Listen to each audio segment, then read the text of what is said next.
وصحبه أجمعين. اللهم صل وسلم على سيدي وحبيبي وقديم قلبي وجسدي وروحي سيدي رسول الله محمد بن عبد الله الصادق الأمين وعلى آله وصحبه أجمعين. اللهم صل وسلم وبارك على آله.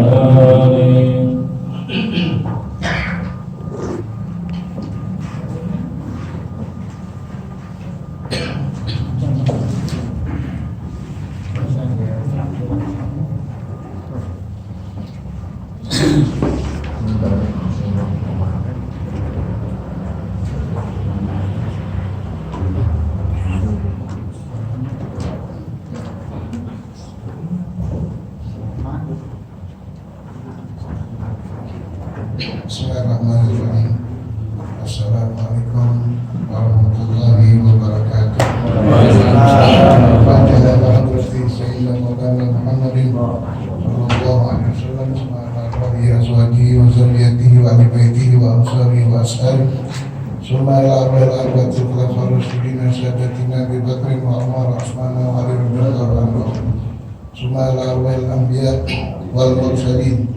والملائكة أجمعين وعلى كل منهم والصحابة والتابعين والتابعين بإحسان إلى يوم الدين.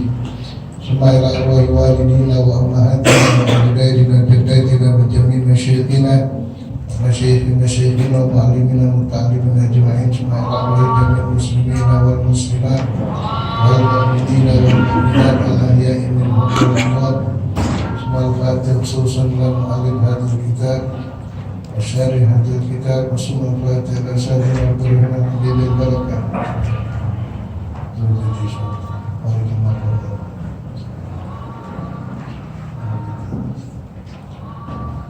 وصولهم وقرهم وذويه عليهم أجمعين أن الله يعلي درجاتهم بالجنة وتبشرهم بالرحمة والمغفرة ويعين علينا من بركاتهم وأسرارهم وأنوارهم وعلومهم ونفحاتهم وأمدادهم في الدين والدنيا الآخرة. ثم إلى أرواح جميع المسلمين والمسلمات والمؤمنين والمؤمنات الأحياء منهم والأموات أن الله تعالى يغفر لهم ويرحمهم ويجعل الجنة مسواهم. الفاتحة. أعوذ بالله من الشيطان الرجيم. بسم الله الرحمن الرحيم. الحمد لله رب العالمين الرحمن الرحيم مالك يوم الدين. إياك نعبد وإياك نستعين اهدنا الصراط المستقيم صراط الذين أنعمت عليهم غير المغضوب عليهم ولا الضالين. Amin. Halaman 5 baris kemarin baris 4 ya. Wal mururu fil masjid. Kita baris 4 di bawah. Masih lanjutkan hal yang diharamkan karena sebab Bismillahirrahmanirrahim. Alhamdulillahirabbil alamin wa bihi nasta'inu ala umuri dunya waddin wassalatu wassalamu ala asyrafil anbiya'i wal mursalin wa ala alihi wa sahbihi ajma'in. Allahumma shalli wa sallim wa barik ala sayyidina Muhammadin al-fatih lima ughliqa al-khatim lima sabaqa الناصر الحق بالحق والهادي إلى صراطك المستقيم وعلى آله وصحبه حق قدره ومقداره العظيم. اللهم أخرجنا من ظلمات الوهم وأكرمنا بنور الفهم وافتح علينا بمعرفة العلم وحسن أخلاقنا بالحلم وسهل لنا أبواب فضلك وانشر علينا من خزائن رحمتك يا أرحم الراحمين. اللهم افتح لنا حكمتك وانشر علينا رحمتك يا ذا الجلال والإكرام. اللهم إني استودعتك ما قرأت hajati ilaih. Bismillahirrahmanirrahim. Wa qala radhiyallahu anhu. Dan di antara yang diharamkan, yang haram mengerjakan karena sebab haid, yaitu wal mururu fil masjidi, dan melintas, menyeberang. Al murur artinya melintas atau menyeberang. Al mururu fil masjid, melintas di masjid. Hal ini dilarang, haram dilakukan bagi orang yang sedang haid atau yang sedang nifas. Tapi dengan syarat in khafat talwisuhu, dilarangnya ini apabila takut memotorinya. Kalau dia tidak aman, takut netes, punya darah haidnya. Ya, kalau ada kekhawatiran takut memotori masjid, maka orang yang sedang haid atau yang sedang nifas haram melintasi masjid, menyeberang lewat. Kalau ini musola nggak dibatas nih, nggak dipagar di sini, ya, ada pagarnya.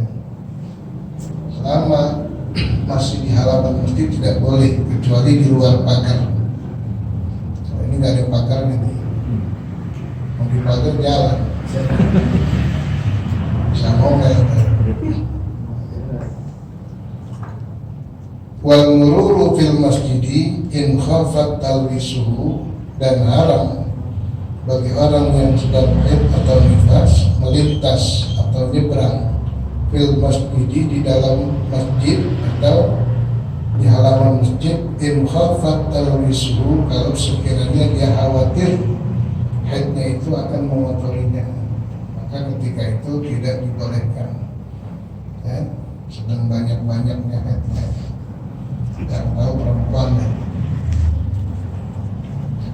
Kemudian wal istimta'u bima baina surrati wa rukbati, yang terakhir yang haram dilakukan bagi orang yang sedang haid atau nifas, istimta', bercumbu rayu. Ya, layaknya suami istri berpeluk-pelukan, cumbu rayu. Bima baina surrati wa rukbah, dengan menggunakan ya hal yang ada di antara pusat dan lutut. Pusat di lutut bagian sini nih nggak boleh dimain-mainin nih, ya. Dia mau bercumbu, tapi wilayah ini tidak boleh, karena bagian ini yang dapat ya, merangsang syahwat seseorang. Kenapa dikhawatirkan? Takut terjadi ya, senggama. Orang kalau sudah naik syahwatnya nggak pandang lagi haid. Nafsu kalau didatang, nenek-nenek aja diperkosa. Zaman sekarang masya Allah, anak kecil, nenek-nenek nggak tahu urusan. Pepatah Arab mengatakan izal qamat zakar zalal akal. Apabila qamat zakar, kemaluan laki-laki sudah bangun, zakar itu kemaluan. Iza qamat zakar, bila kemaluan laki sudah bangun, zalal akal, maka akan hilang akal sehatnya. Pepatah Arab begitu. Iza qamat zakar zalal akal, apabila si Dul udah bangun, maka siapa namanya Anton? Si Dul. Apabila si Dul sudah bangun, maka hilang akal sehatnya. Masya Allah itu. Ini bagian-bagian ini dilarang. Sama hal menutup aurat. Kita wajib menutup aurat laki-laki antara pusat dan lutut. Kalau perempuan seluruh tubuhnya wajib ditutup. Jangan sampai dilihat oleh laki-laki yang bukan mahramnya. Tidak boleh. Karena bagian perempuan semuanya aurat. Ya, lihat rambutnya aurat, lihat pipinya aurat, tengkoknya aurat, lehernya aurat, pundaknya aurat. Sampai dikatakan al-mar'atu auratun kulluha. Perempuan itu seluruh tubuhnya aurat. makanya sudah ditutup. Jadi semua bagian perempuan ini ya dapat mengundang syahwat. Lihat jempolnya naksir. Ya. Sampai suaranya perempuan beda dengan laki-laki. Sering saya kasih contoh, kita ngobrol sama lewat handphone, ya ngobrol dengan laki sama perempuan nggak karunya. Giliran ngobrol ke laki, jangan lama-lama. Coba giliran sama perempuan, tahan. Ya. Tapi bagian-bagian ini, karena bagian ini yang dapat mengundang syahwat. Sekalipun laki-laki, tidak sedikit ya, orang-orang yang terkena penyakit sodomi atau dalam bahasa Arab liwat, ya sodomi liwat. Karena agama lebih tahu, Allah lebih tahu. Bagian itu yang wajib ditutup, jangan bukan hanya ya, yang lawan jenis, yang kadang-kadang satu jenis juga bisa tertarik.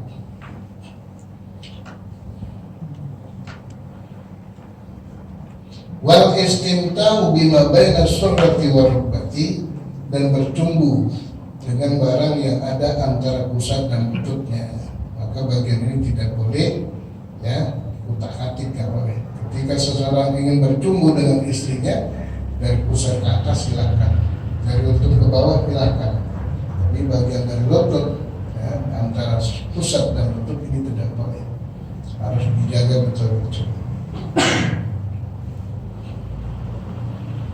Inilah 10 kurang lebih yang haram dilakukan bagi orang yang 6 ke 10 ya 10. Inilah 10 macam yang haram dilakukan bagi perempuan yang sedang haid atau sedang nifas. Masuk fasal berikutnya, fasal ini satu fasal baru, asbabut tayammumi salasatun. Kita pindah tema. Tadi bicara mengenai haramnya bagi orang yang menanggung hadis besar haid. Kalau sekarang pindah ke masalah tayamum. Asbabut tayamum salah satu. Sebab-sebab tayamum itu ada 3. Apa saja yang menjadikan sebab kita tayamum? Sebabnya ada 3 perkara. Asbabut tayamumi salah satu. Sebab-sebab tayamum itu ada 3. Yang pertama, faqdul ma, karena tidak mendapatkan air. Faqdul ma, tidak mendapatkan air. Susah air dicari. Ya, Allah jadikan musim kering, hujan sekian lama nggak turun-turun. Tapi tahun berapa dulu itu? Sampai semua ya, sumur-sumur kering, kompak-kompak kering, bahkan kali-kali setuk-setuk pada kering, sehingga menimbulkan susah atau sulit mendapatkan air. Apalagi memang negara yang sumber airnya terbatas ya, sulit mendapatkan air. Jadi ketika seseorang sulit mendapatkan air, agama kasih keringanan. Boleh kita ganti dengan tayamum. Ini sebab pertama. Faqdul ma, yang pertama karena tidak mendapatkan air, ketidakadaan air. Yang kedua, sebab-sebab tayamum wal maradu, dan sakit. Airnya banyak, air berlimpah, tapi karena sakit, dokter bilang jangan selama mengidap penyakit ini jangan sampai kena air, Pak. Ya, ini cacar nih, ini cacar besi, nggak boleh kena air. Atau ini lagi tampak yang kena air, karena akan berakibat fatal. Ya, bisa mengancam keselamatan jiwa atau menimbulkan cacat fisik kalau sampai kena air. Dan ketika itu boleh kita gunakan tayamum sebagai ganti daripada wudu. Kenapa? Al-maradu, karena sakit.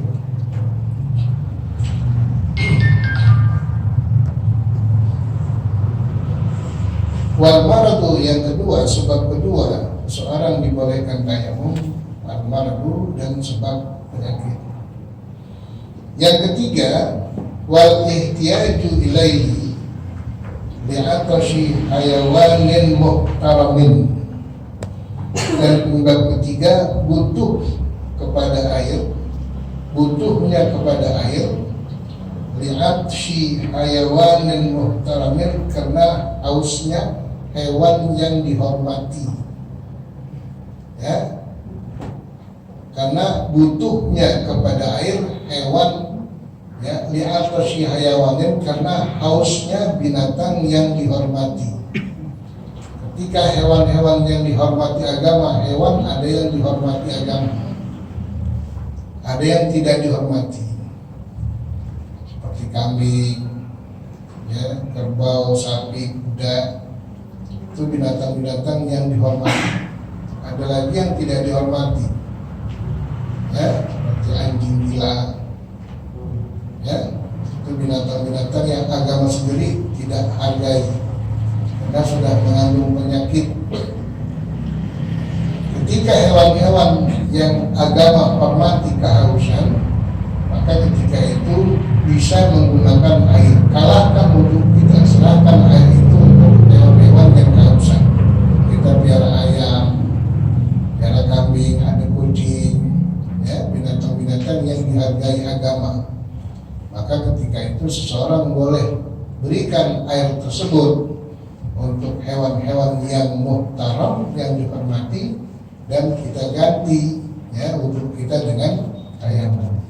Agama memandang berharga itu nyawa, ya, nyawa dipandang berharga sekalipun hewan.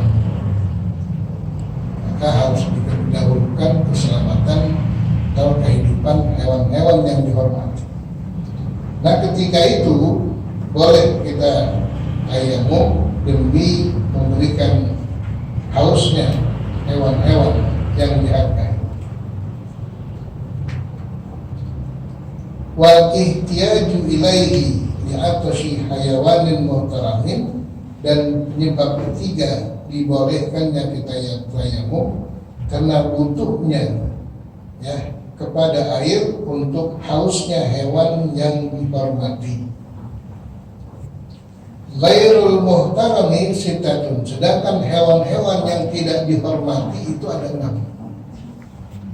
Ini perlu kita ingat, ya. Makhluk hidup atau hewan digolongkan hewan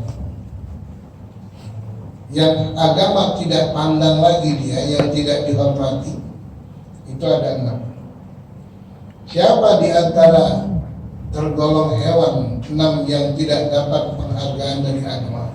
Yang pertama, tarikus shalah, orang yang suka tinggal sembahyang, derajatnya sama seperti hewan yang tidak dihargai, tinggal sembahyang, ya. Kami ngeri. Disebut nomor 1, tarikus shalah disebut nomor 1. Dengan harganya orang sembahyang digolongkan hewan yang tidak dihargai lagi. Agama sudah buang dia. Tarikus shalah. Kan jangan sampai ada di keluarga kita yang tarikus shalah, ngeri. Ya. Yang kedua, wazanil muhsan,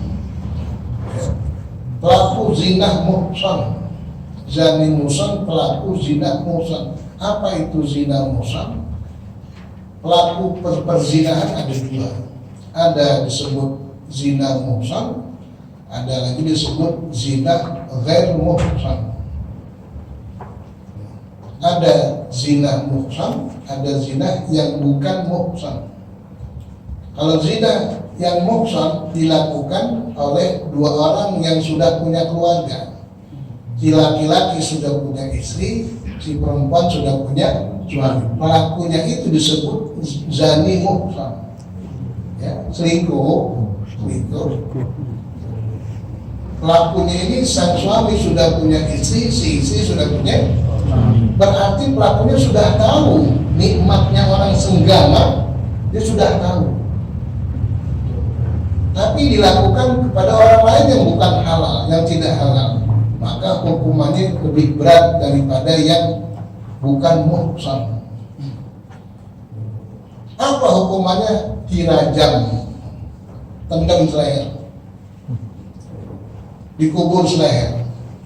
Tiap-tiap muslim yang lewat wajib sambit itu orang dengan batu. Jangan batu yang besar cepat mati, jangan batu yang kecil nggak berasa, yang mantap di tangan. Tiap-tiap dia lewat itu orang pelaku muhsan, yang wajib kita muslim harus lontar dia, sambit dia sampai mati, sebut dirajam. Itu kalau pelakunya yang laki-laki sudah punya istri, yang perempuan sudah punya.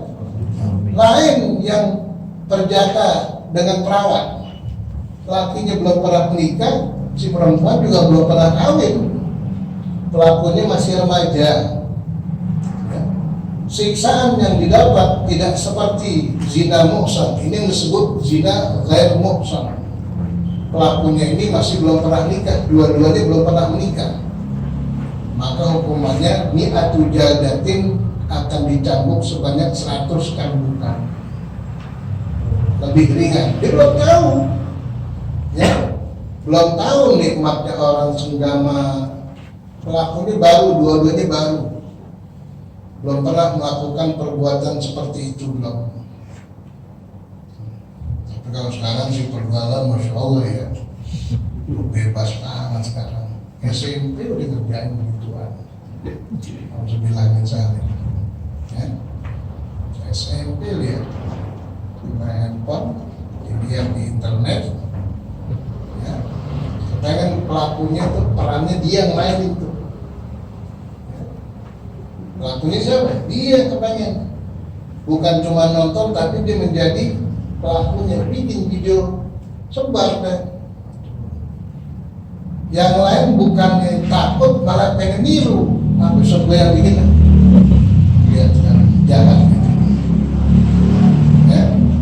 Makanya pendidikan seks di sekolah nggak perlu diadakan.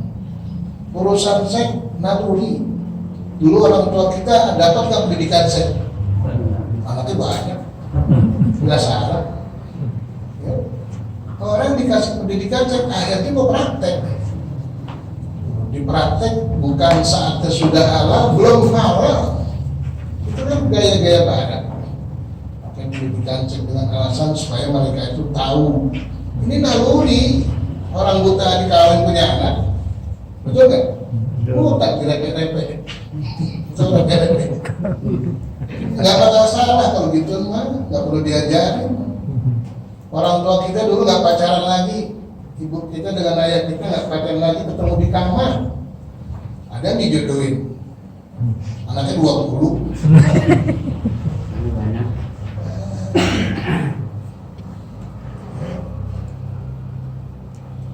Yang kedua, yang termasuk digolongkan hewan yang tidak dihargai agama, azani muhsan, pelaku penzinahan al-muhsan, artinya pelaku ini yang suami sudah punya istri, yang istri sudah, yang perempuan sudah punya suami, yang laki-laki sudah punya istri, disebut zani muhsan. Apa hukumannya? Dirajam. Ya. Orang yang nggak paham agama Islam sadis banget. Orang berbuat itu aja harus dimatiin. Dua-duanya laki perempuan harus dibunuh, disiksa. Ini hukum bukan manusia yang buat, bukan. Ya, yang membuat hukum ini bukan manusia, Allah yang bikin. Dan pelaksanaan hukumnya digelar, diumumin tuh. Kalau di Mekah, orang mencuri dipotong, orang berzina dirajam. Sebelum Jumat diumumin, nanti ba'da Jumat ada hukum rajam, nanti ba'da Jumat ada hukum kisos, hukum potong. Kira-kira yang dengar mau nyaksikan nggak? Oh, penasaran. Ketika dilaksanakan rajam atau hukum potong, semua itu kumpul bubar Jumat menyaksikan hukum kisos dilaksanakan. yang dipotong, yang dirajam. Terus sekarang saya tanya, kalau mereka itu sudah menyaksikan hukuman ini, kira-kira di hatinya terlintas gak? Besok saya mau begitulah. Yang nyuri nih, besok saya mau nyolong kan? Biar dipotong kayak gitu. Ada yang begitu.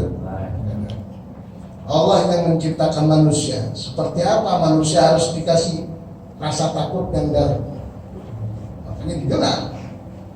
Ya, kalahkan, korbankan satu orang, selamat ribuan orang. Coba kalau cuma di penjara, dapat setahun keluar, pertama nyolong motor, begitu keluar mobil. Gak membuat jerah hukuman yang dibuat oleh manusia. Biarin korbankan, bunuh ini satu orang pelaku penzinahan, selamat keturunan, ribuan nasab selamat, tidak tercemarkan dengan perbuatan kotor. Silsilah keluarga kita bersih. Dikorbankan satu dua orang, menyelamatkan keturunan lain akan perbuatan tersebut. Kan kalau sudah gitu tercoreng, cacat kan? Korbankan satu orang, selamat ribuan orang. Ya. Yang nggak sampai pikirannya dianggap radikal, nggak manusiawi. Padahal yang menciptakan hukum Allah Subhanahu wa Ta'ala. Allahu Akbar Hakimin. Allah paling bijaksana dalam menerapkan hukum, menciptakan hukum. Makanya yang pakai hukum Islam selamat.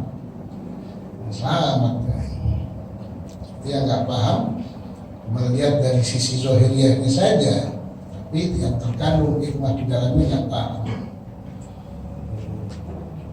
Manusia paling susah, nakal manusia, nggak ada jerah-jerahnya. Jadi dikasih hukuman yang sampai menanamkan rasa takut ke dalam hatinya yang paling dalam. Takut besok.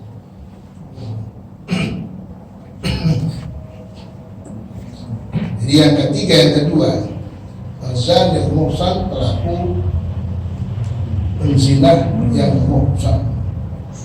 Yang ketiga, yang digolongkan seperti hewan yang tidak dihargai, al-murtad, orang yang keluar dari Islam. Ya, murtad, kharaja an dinil Islam, keluar dari agama Islam.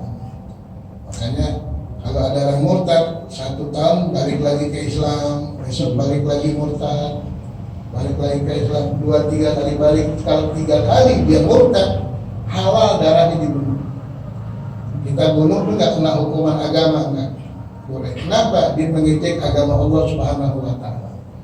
Bukan hanya sebatas agamanya saja, yang punya agama seakan-akan kau ejek, keluar masuk. Kan banyak tuh begitu, pejabat-pejabat, artis-artis yang main-mainin agama. Ya, giliran Ramadan artis pindah Islam, habis syawal pindah lagi dimain-mainin. Jadi yang ketiga yang tergolong sama seperti hewan yang tidak dihargai agama, wal murtadu, dan orang yang murtad. Yang keempat, wal kafirul harbi, dan yang keempat adalah orang kafir harbi. Kafir terbagi 3. Ada yang disebut dengan kafir asli, turun-temurunnya, ya, semua kakek-kakek neneknya semuanya kafir, disebut kafir asli, nenek moyangnya semuanya kafir, itu disebut kafir asli. Ada lagi yang kedua, kafir harbi, seperti disebut di sini. Kafir harbi, orang kafir yang wajib kita perangi. Kenapa? Merusak Islam, mengganggu Islam. Ada orang Islam di satu tempat dimusuhin, dibantai, ya, sarana ibadahnya dihancurkan, keluarga Islam diteror, ini disebut kafir harbi, kafir yang wajib kita perangi. Kenapa? Karena dia memerangi Islam. Ini kafir harbi kedudukannya sama seperti hewan yang tidak dihargai agama. Kenapa? Sering membunuh orang-orang muslim, disebut kafir. Ada lagi yang ketiga, kafir zimmi. Kafir zimmi, orang kafir yang tinggal di negara Islam dan bayar pajak. Kayak dulu di sini WNA, warga negara asing. Dulu saya ingat dulu warga asing tuh dibayar tiap bulan, tiap tahun tuh, setahun bayar, ya, bayar pada ngurus perpanjang, apakah itu bisa atau disuruh tinggal, ya, WNA dulu pada ngurus, pada bayar, sekarang bebas. Nah kita bukan negara Islam. Kalau kafir zimmi ditinggal negara Islam dan dapat perlindungan penuh dari negara Islam, kita Muslim nggak boleh mengganggu dia karena dia dapat perlindungan dari negara Islam. Sebut kafir zimmi. Yang digolongkan seperti hewan yang tidak dihargai yaitu kafir harbi. Yang kelima yang digolongkan seperti hewan yang tidak dihargai, wal kalbul akur, dan anjing gila. Sudah mengandung penyakit, jangan sampai kita digigit, ya, rabiesnya bahaya. Kalbul akur, anjing gila. Yang terakhir al-khinzir, yaitu hewan babi. Babi dan anjing menempati terakhir. Yang pertama siapa? Tarikus. Yang pertama, peringkat pertama, ya, itu tarikus sholat. Inilah 6, ya, yang digolongkan agama seperti hewan yang tidak dihargai. Yang pertama tarikus sholat, orang yang suka tinggalkan sembahyang. Kemudian wazanil muhsan, pelaku zina atau selingkuh. Wal murtad, dan orang yang murtad keluar dari Islam. Wal kafirul harbi, dan kafir harbi. Wal kalbul akur, dan anjing gila. Dan yang terakhir wal khinziru, dan terakhir hewan babi. 6 macam ini termasuk termasuk hayawanin ghairi muhtaramin, digolongkan seperti bagaikan hewan yang tidak dihargai agama. Artinya, ya, agama tidak memandang lagi mulia kepada mereka ini. Pertama tarikus sholat, orang yang suka tinggal sembahyang, pelaku zina muhsan. Yang ketiga orang yang murtad. Kemudian yang keempat kafir harbi. Yang kelima anjing gila. Dan yang keenam al-khinzir, babi. Paslon cukup sampai di sini. Wallahu a'lam bishawab.